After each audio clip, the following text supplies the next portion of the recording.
तो फ्रेंड्स, आज की इस वीडियो में हम सेक्शन 115 बीएससी को अच्छे से डिस्कस करेंगे और देख लेंगे इसमें क्या नया है क्या नहीं। तो सबसे पहले 115 बीएससी है क्या वो समझ लेते हैं। तो 115 बीएससी कुछ नहीं है बल्कि एक स्लैब रेट दी है।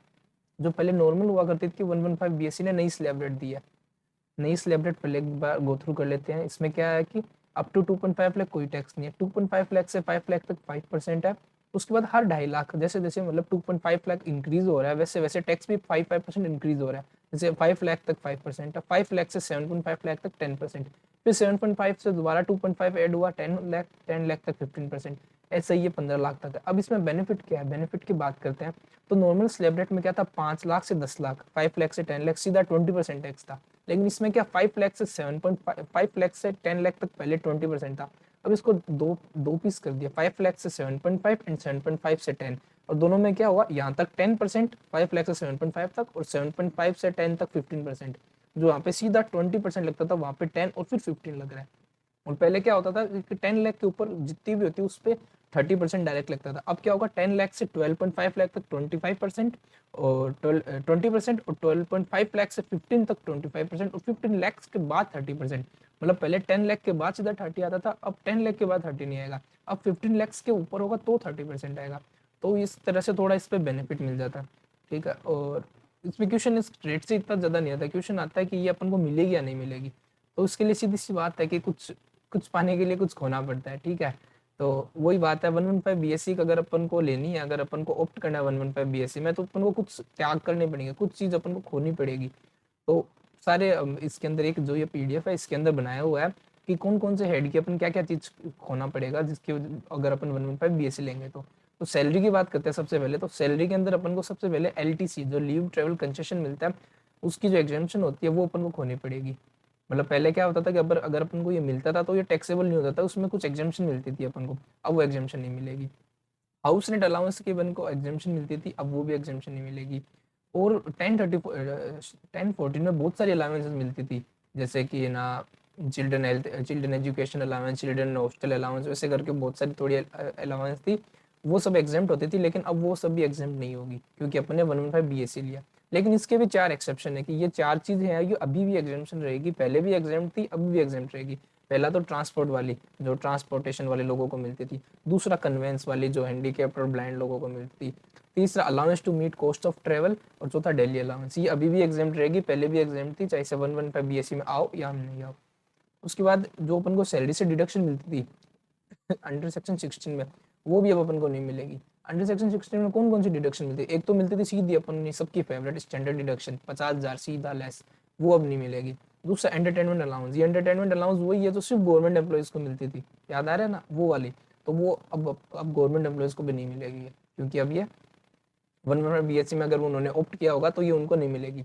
एक था प्रोफेशनल टैक्स वाली, ये भी उनको नहीं मिलेगी। प्रोफेशनल टैक्स में अगर थोड़ा सा रिवाइज करें तो उसमें ऐसा होता था कि प्रोफेशनल टैक्स एम्प्लॉय ने पे किया, एम्प्लॉयर ने पे करा, दोनों ने करा। तो अपन उसको ऐड करते थे, फिर लास्ट में पूरा जो जितना भी टोटल था उसको पूरे को लेस कर देते। लेकिन जो एम्प्लॉयर ने दिया वो एम्प्लॉय ने प्रोफेशनल टैक्स दिया, एम्प्लॉयर ने दिया। तो एम्प्लॉय ने दिया वो तो कुछ नहीं, जो एम्प्लॉयर ने दिया उसको पहले अपन सैलरी में ऐड करते थे, और लास्ट में जाके जो टोटल था एम्प्लॉय प्लस एम्प्लॉयर उस पूरे को लेस कर देते थे। हाउस प्रॉपर्टी के अंदर इसमें थोड़ा एक मस्त चीज़ मेरे को लगी है, ये मैं बताऊंगा। पहले हाउस प्रॉपर्टी देख लेते उसके बाद एक मस्त चीज़ बताऊंगा। हाउस प्रॉपर्टी में इन्होंने क्या बोला है कि जो हाउस प्रॉपर्टी पे अपन को इंटरेस्ट मिलता था वो अब वो इंटरेस्ट अपन अलाउ नहीं है अपने लिए। और वो भी किसके लिए, सिर्फ सेल्फ ऑक्यूपाइड या वैकेट प्रॉपर्टी के लिए।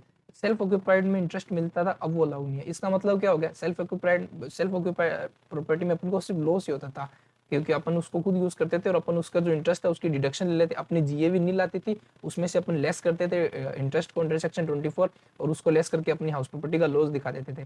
तो अब 115 बीएससी में जाएंगे तो एसओपी का अंदर अपन को कोई लॉस नहीं होगा क्योंकि ये अपन को अलाउ नहीं है। ठीक है। अब इसकी जो दूसरी बात आएगी वो नीचे आएगी, वो लास्ट में बताऊंगा नीचे।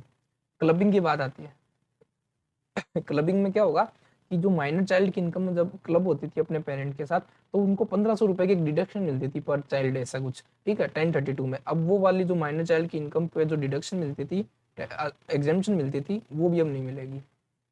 सेट ऑफ एंड ये आ गया, इसमें हाउस प्रॉपर्टी का आएगा। अब set of and carry forward क्या बोल रखा है कि जो भी आपके हाउस प्रॉपर्टी का लॉस है वो आप सेट ऑफ नहीं कर सकते। आप कैरी फॉरवर्ड जरूर कर सकते हो कि इस बार लॉस है, ठीक अगले साल बात कर लेंगे उसकी, लेकिन आप उसको सेट ऑफ नहीं कर सकते। अब इन्होंने स्पेसिफिकली मेंशन किया है कि let out property, let out property का लॉस है वो अलाउ नहीं है। अब आप पूछो कि यार फिर एसओपी का लॉस होगा वो अलाउ है क्या? तो अपन ने ऊपर पढ़ा था, अपन ऊपर यहीं पे पढ़ा है कि जो सेल्फ ऑक्यूपाइड प्रॉपर्टी है उसके अंदर लॉस कहाँ से हो सकता है? सिर्फ इंटरेस्ट की डिडक्शन से, क्योंकि उसकी जीएवी नील होती है। तो अगर उसका इंटरेस्ट अपन को अलाउ ही नहीं है तो उसमें लॉस होगा ही नहीं। तो एसओपी का तो लॉस होगा नहीं, लॉस होगा एलओपी में। एलओपी का अगर लॉस होगा तो आप उसको सेट ऑफ नहीं कर सकते, कैरी फॉरवर्ड जरूर कर सकते हो। अदर सोर्सेज की बात करें तो अदर सोर्सेज में अपन को एक एग्जाम्पशन मिलती थी फैमिली पेंशन की, फैमिली पेंशन डिडक्शन। उसमें बहुत सारे लोग थे कि सेना के लोग हैं, अगर वो ऐसा हो गया तो उनको मिलेगा, ऐसा हो गया तो उनको 1/3 ऑफ पेंशन, वे सब कुछ था। तो वो अब अपन को फैमिली पेंशन की डिडक्शन इस बार नहीं मिलेगी अगर अपन 115 बीएससी में जाते हैं। एग्जाम्ड इनकम की बात करें तो जो एमपी एमएलए को जो अलाउंसेस मिलते थे वो एग्जाम थे पहले, लेकिन अब अगर वो एमपी एमएलए 115 बीएससी में आते हैं तो उनको ये नहीं मिलेंगे, क्योंकि मतलब बेसिकली कहना यह चाहते हैं कि 115 बीएससी छोटे लोगों के लिए जो जो कोई किसी भी तरह की क्या बोलते हैं अपन इन्वेस्टमेंट नहीं करते हैं, किसी भी तरह की इधर उधर की इनकम नहीं है उन सब लोगों की, तो उनके लिए उनको बेनिफिट देने के लिए ये न्यू स्लैब रेट आई है ताकि उनको टैक्स कम भरना पड़े। लेकिन अगर बड़े लोग इसमें आ जाएंगे तो उनको फिर ये सब त्याग करना पड़ेगा। एक अपन को एसईजी डिडक्शन मिलती थी, वो भी अपन को अब नहीं मिलेगी। और एसईजी डिडक्शन आपको याद होगा 100%, 50%, पहले 5 साल 100%, दूसरे 5 साल 100%, उसके बाद वाले 5 साल में 50%। वो भी अब अपन को नहीं मिलेगी। फिर आता पीजीबीपी, सबसे बढ़िया चीज, मतलब सबसे इंपॉर्टेंट चीज। तो इसके अंदर अपन को एडिशनल, इसमें एक बढ़िया पॉइंट भी आएगा। सबसे पहले एडिशनल डेप्रिसिएशन की बात करें तो एडिशनल डेप्रिसिएशन अपन को मिलता था अंडर सेक्शन 32 कि अब कुछ वो नोटिफाइड थे, वो ऐसा काम करो वैसा काम करो तो इतना एडिशनल डेप्रिसिएशन मिलेगा। तो भैया वो कहानी खत्म, अब आपको कोई एडिशनल डेप्रिसिएशन नहीं मिलेगा। फिर था कि अपन है ना डोनेशन करते हैं आउटसाइडर को करते हैं, वो भी साइंटिफिक रिसर्च के लिए होता है ना, आईआईटी में करते हैं, इधर उधर करते हैं। और उसमें पहले तो नवंबर 20 के टाइम पे 150% डिडक्शन मिलती थी कैपिटल एक्सपेंडिचर पे और लैंड एंड बिल्डिंग को छोड़ के। उसके बाद अमेंडमेंट आई और मई 21 के लिए वो 100% हो गई, अब हमेशा के लिए 100% है। लेकिन अगर आप 115 बीएससी में आ गए तो 100% भी नहीं, आपको कुछ ही डिडक्शन नहीं मिलेगी यहाँ पे, donation to outsider for scientific research. एक अपने स्पेसिफाइड बिजनेस थे 35 AD में बहुत सारे, वो वाले वेयर हाउसिंग वाले, वो आइस वाले, वो सब, वो क्या बोलते हैं हनी बीज वाले, वो सब बहुत सारे थे ना। हॉस्पिटल भी था उसमें 5 स्टार ऐसा कुछ, 100 बेड्स ऐसे थे। तो उनकी अपन को डिडक्शन मिलती थी स्पेसिफाइड बिजनेस की, वो भी अब अपन को नहीं मिलेगी। और एक वो एग्रीकल्चर एक्सटेंशन प्रोजेक्ट था उसकी भी डिडक्शन मिलती थी, अब वो भी नहीं मिलेगी। वो भी पहले 150 हुआ करती थी, फिर 100 हुई, और अब 115 बीएससी में तो मिलेगी नहीं। फिर अपन को डिडक्शन अंडर चैप्टर 6A में कोई भी डिडक्शन नहीं मिलेगी। इतनी सारी डिडक्शन है ना, पहले उसमें एक्सपेंडिचर बेस्ड डिडक्शन थी, फिर इनकम बेस्ड डिडक्शन थी, तो अब इसमें कोई भी नहीं मिलेगी एक्सेप्ट दो। ये दो डिडक्शन आपको मिलेगी। ये दो डिडक्शन क्या, एक तो 80CCD2, 80CCD2 इसलिए मिले क्योंकि ये स्कीम ही छोटे लोगों के लिए। और 80CCD2 क्या बोलती है कि जब अपना एम्प्लॉयर है जिसके पास अपन जॉब करते हैं, वो अपने एम्प्लॉय के लिए एनपीएस में, नेशनल पेंशन स्कीम में अगर वो कंट्रीब्यूशन करता है तो उसकी डिडक्शन मिलती थी 80CCD2 में। 1 में तो एम्प्लॉय के लिए मिलती थी और 2 में एम्प्लॉयर के लिए मिलती थी कि अगर एम्प्लॉयर करता है तो वो छोटे लोगों के लिए तो फायदा ही है उससे, तो उसको उन्होंने नहीं हटाया कि ठीक है ले लेना। एक 80JJA भी थी, ये इसलिए रखे ताकि वो क्या बोलते हैं उसको, ज़्यादा से ज़्यादा जॉब्स बन सके। क्योंकि 80JJA ये क्या बोलता है कि ना, अगर अपन न्यू एम्प्लॉय रखते हैं हर साल, अगर इस साल अपन ने न्यू एम्प्लॉयज़ रखे हैं अपने पास, तो उसका जो उनको जो एक्स्ट्रा कॉस्ट देनी पड़ रही है, मतलब एम्प्लॉय की जो सैलरी दे रहे हैं न्यू एम्प्लॉयज़ को, उसका 30% अपन को डिडक्शन मिलता था 3 साल तक। तो वो डिडक्शन भी अब अपन को मिल जाएगा। इन दो डिडक्शन के अलावा कोई भी डिडक्शन नहीं मिलेगा। अब इसके थोड़े इंपॉर्टेंट पॉइंट्स भी देख लेते हैं कि जो अपन को ध्यान रखने चाहिए इसके अंदर 115 बीएससी के।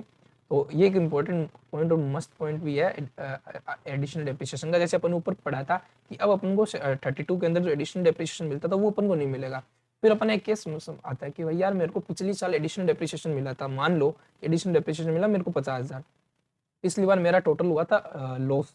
तो लॉस की वजह से क्या हुआ कि मेरा वो जो एडिशनल डेप्रिसिएशन था वो अनएब्जॉर्ब रह गया, उसको मैं यूज नहीं कर पाया, तो वो इस साल कैरी फॉरवर्ड होकर आ गया।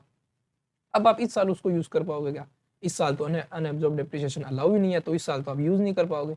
तो भी वो तो आपका लॉस हो गया, क्योंकि पिछली बार तो आपने एसेट की वैल्यू कम कर दी थी, अनएब्जॉर्ब डेप्रिसिएशन लगा के वैल्यू कम कर दी। अब आपको डेप्रिसिएशन का भी बेनिफिट नहीं मिला और एसेट की भी वैल्यू कम हो गई है, तो दिक्कत होगी ना।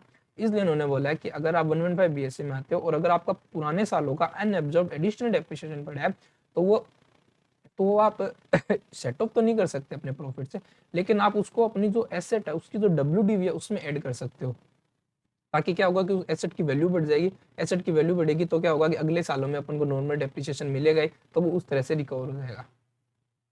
मैक्सिमम डेप्रिसिएशन आपको 40% तक मिलता है, और जो रिबेट मिलती थी 87A की, वो 115 BSE में भी मिलेगी। 87A की रिबेट क्या थी कि अगर आपकी 5 लाख तक इनकम है तो वो एग्जेम्प्ट, मतलब 2.5 लाख तक अपनी ऐसे अपनी टैक्सेबल नहीं होती, लेकिन अगर 5 लाख तक आपकी इनकम है तो वो आपकी वो भी एग्जेम्प्ट हो जाती है, वो 12,500 और इनकम विच टैक्स, और 12,500 विच एवरेज लोअर। और जो स्पेशल रेट की इनकम है उस पर हमेशा स्पेशल रेट से टैक्स लगेगा, जैसे 112A था, 111A था, LTCG और STCG, और वो विनिंग थी जो 30%, उन सब पे स्पेशल रेट से लगेगा। तो बस 115 BSE में इतना ही था, इसी पर से क्वेश्चन आते हैं हर बार, मतलब हर बार क्या आया है इस बार या पहली बार ही आपका, तो मतलब नवंबर के लिए तो सेकेंड अटेम्प्ट होगा इसका, और इस पर कोई क्वेश्चन नहीं बन सकता, ऐसे मेमोरी बेस्ड क्वेश्चन बन सकते हैं इस पर। और स्लेव रेट से ज़्यादा इंपॉर्टेंट मेरे को ये सब लगते हैं, इसके जो कंडीशंस हैं, इसमें क्या क्या आपको त्याग देना पड़ेगा, मतलब कुछ पाने के लिए क्या क्या खोना पड़ेगा, वो सब। ठीक है, थैंक यू।